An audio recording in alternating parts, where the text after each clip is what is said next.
As a young man growing up, we knew that they existed, we knew who they were, we were reverent in the club, otherwise you'd have built behind the ears. For Murray Bridge, it raised its profile as a town Australia-wide, because rowing was a big deal in those days.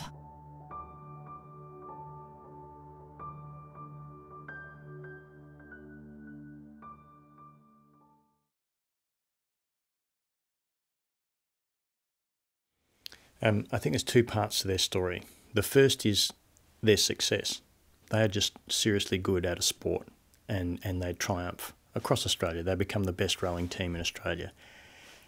Within 4 or 5 years of people starting rowing in Murray Bridge, rowing competitively, they were winning national championships. And that seemed to me quite unique as well.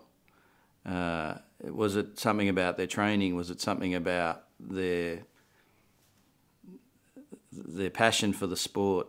Was it something about them as individuals? Now, and what's even another incredible story is the number of King's Cups, which is our penultimate men's 8 race, was won out of South Australia with Murray Bridge rowers, either as the entire crew or members of the crew.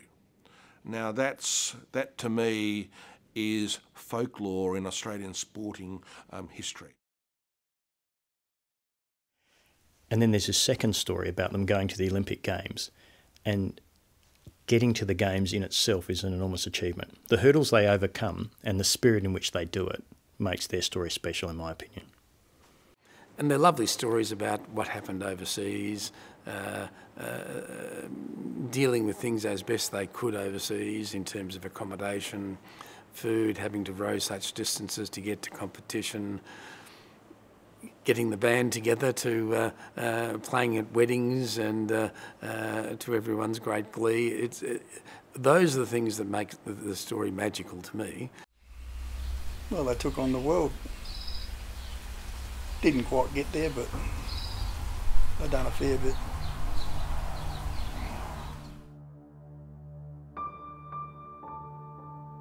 I think the history of the Olympics is about competing, and it's about nations, and it's about humanity, and these guys have got all of that. And I don't think it diminishes their story at all that they don't actually end up getting a medal. I think the achievement is winning the Olympic ideal by being there, and I think they live up to the grandest traditions of the Olympics. An amazing achievement, and I think it's something unique in Australia. It's certainly unique in Murray Bridge's history.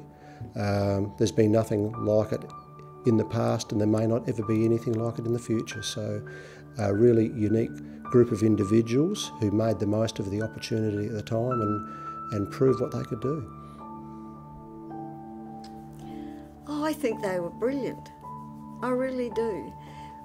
When you compare to what they had in later years, the rowers in later years, and what they went through to get there and to race, I think that's absolutely brilliant. That's against all odds to me. I'm very proud of your grandfather, Frank. Very proud that his story is getting told too, Wayne, because as you say, like, I know bits and pieces, but I don't know the full story of it. So just to know his full story will be even more important for me. To know you come from that side of a family that was so stoic in their resilience to life and to get on with it. It says a lot about what South Australia was like, what the Murray Bridge was like, what their community was like, what the relationships between the various stratas of society was like. It's a good story to delve into what South Australia and Australia was like at that time, and what sport was like, and what sport always is. And sport's always about people striving to be the best they can be. A fascinating story. Yeah, it's part of the history of the town, and we relish it still. It's hard to say it's not a fairy tale, isn't it? And as I said, it is an anomaly. It pops out of nowhere. It's a little bit of fairy dust maybe.